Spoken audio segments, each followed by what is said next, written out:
இந்த வீடியோவில் நம்ம எதை பற்றி பார்க்க போகிறோம்னா, தேர்தல் தேதி குறித்து தற்போது மிகவும் முக்கியமான அப்டேட் வந்திருக்கு. அது என்ன என்பதை பற்றியும், இது மட்டும் இல்லாமல் ஏற்கனவே வெளியான இறுதி வாக்காளர் பட்டியலில் உங்கள் பெயர் இருக்கா இல்லையா, அது எப்படி ஆன்லைன் மூலமாக செக் பண்ணுறது, அதற்கான வழிமுறைகள் என்ன என்பதை பற்றி தான் இந்த வீடியோவில் நம்ம டீட்டெயிலாக பார்க்க போகிறோம். தேர்தல் தேதி பார்த்தீங்கன்னா இன்று அறிவிப்பு என்று கூறப்பட்டுள்ளது. தமிழ்நாடு, கேரளா, மேற்கு வங்கம், புதுச்சேரி மற்றும் அஸ்ஸாம் தேர்தல் தேதியை இன்று மாலை 4 மணிக்கு அறிவிக்கிறது தேர்தல் ஆணையம் சொல்லி மென்ஷன் பண்ணிருக்காங்க. இன்று மாலை 4 மணிக்கு பார்த்தீங்கன்னா இந்த 5 மாநிலங்களிலும் தேர்தல் எப்போது நடைபெறும் என்பது குறித்து அதற்கான விவரங்களை வெளியிட்டுருவாங்க.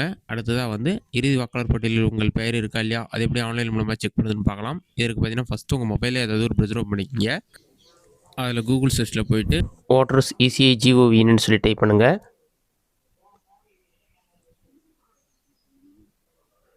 அந்த மாதிரி நீங்கள் டைப் பண்ணி கொடுத்தீங்கன்னா ஃபஸ்ட் எழுதி voters.eci.gov.in ஒரு வெப்சைட் ஷோவும். அந்த வெப்சைட்டை செலக்ட் பண்ணுங்கள். வெப்சைட் நீங்கள் செலக்ட் பண்ணிங்கன்னா ஒரு 5 செகண்ட்ஸ் லோட் ஆகும். லோட் ஆகி கம்ப்ளீட் ஆன பிறகு இந்த மாதிரி ஒரு பேஜ் ஓப்பன் ஆகும். இதிலே பார்த்தீங்கன்னா சர்வீசஸ் சொல்லி கொடுத்துருப்பாங்க. அதுக்கு ஸ்க்ரோல் பண்ணிங்கன்னா சர்வீசஸ் கீழே டவுன்லோட் எலக்டோரல் ரோல்னு ஒரு ஆப்ஷன் இருக்கும். அந்த ஆப்ஷன் கிளிக் பண்ணுங்கள்.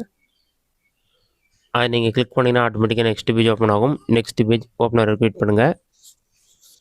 நெக்ஸ்ட் பேஜ் ஓப்பன் ஆன பிறகு ஸ்டேட் நேம் தமிழ்நாடு, மோஸ்ட்லிலாம் தமிழ்நாடு தான் இருப்பீங்க. தமிழ்நாடு செலக்ட் பண்ணுங்கள். தமிழ்நாடு செலக்ட் பண்ண பிறகு கேப்சா கொடுத்துருப்பாங்க. அதுக்கு பக்கத்தில் இயர் ஆஃப் ரிவிஷன் 2026 இருக்கும். உங்களோட டிஸ்ட்ரிக்ட் நேம் செலக்ட் பண்ணுங்கள். நெக்ஸ்ட்டு உங்களுடைய constituency assembly language Tamil select பண்ணிவிட்டு கேப்சா கோட் இருக்கும். அதை பார்த்து கரெக்டாக அதேமாதிரி டைப் பண்ணுங்கள். கேப்சா கோட் டைப் பண்ண பிறகு பாட்டம் ஸ்க்ரோல் பண்ணிங்கன்னா பார்ட் நேம் எல்லாமே இருக்கும். இதுக்கு நேராக உங்களோட ஊர் பேர், பின்கோட் நம்பர்லாம் இருக்கான்னு செக் பண்ணி பாருங்கள். செக் பண்ணிவிட்டு அதை செலக்ட் பண்ணுற மாதிரி ஒரு ஆப்ஷன் கொடுத்துருப்பாங்க. செலக்ட் ஆப்ஷன் கிளிக் பண்ணுங்கள். செலக்ட் கொடுத்தோன்னே செலக்ட் ஆகிடும்.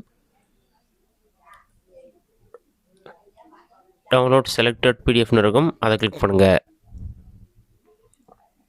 ஸ்டேட்டஸ் ப்ராக்ரஸ் சொல்லிவிட்டு சக்ஸஸ்னு வரும்.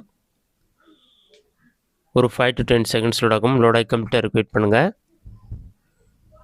ஃபைல் டவுன்லோடு சொல்லி டவுன்லோடை ஓப்பன் பண்ணிடும்.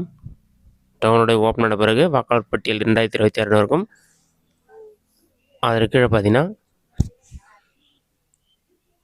தகுதி ஏற்படுத்தும் நாள், திருத்தம் நாள் எல்லாமே கொடுத்துருப்பாங்க. அதற்கு கீழே வாக்குச்சாவடியுடைய பெயர், புகைப்படம், ஆண் எவ்வளோ பேர், பெண் எவ்வளோ பேர் இருக்காங்க, எல்லா டீட்டெயில்ஸுமே கொடுத்துட்டு பாட்டம் ஸ்க்ரோல் பண்ணினா வாக்காளர் பட்டியல் வந்துடும். இதிலே வாக்காளர் அட்டை எண், சீரியல் நம்பர், வாக்காளர் பெயர், அவருடைய தந்தை அல்லது கணவர் பெயர், வீட்டு எண், பாலினம், புகைப்படம் மட்டும் இருக்கிறது. மற்ற எல்லா விவரங்களும் வந்துடும். இந்த மெத்தடை பயன்படுத்தி ஓட்டர் லிஸ்ட் நீங்கள் டவுன்லோட் பண்ணிக்கலாம். இந்த வீடியோ உங்களுக்கு இஷ்டம் கொடுக்குறேன். இந்த வீடியோ பிடிச்சி லைக் பண்ணுங்கள். ரீசெண்டாக கமெண்ட் பண்ணுங்கள்.